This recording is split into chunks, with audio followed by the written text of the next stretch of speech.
似無數連續細小故事，即使傷心了一次，再有更多夢兒。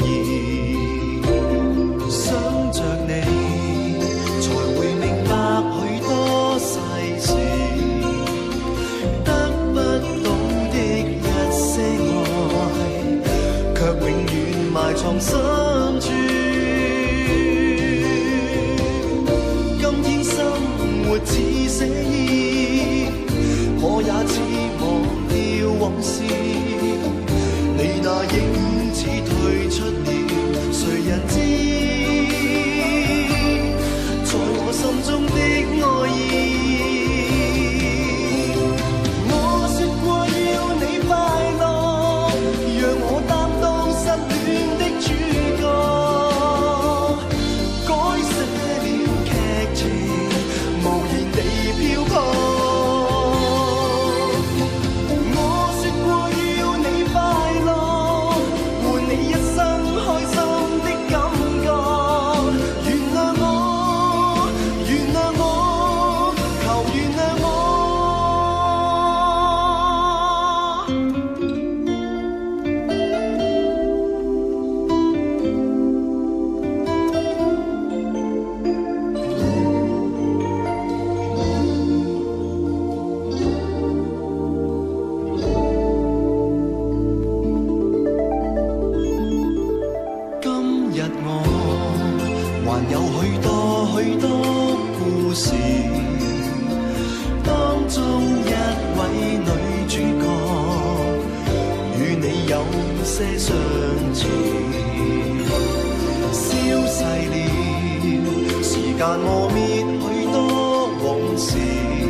藏心。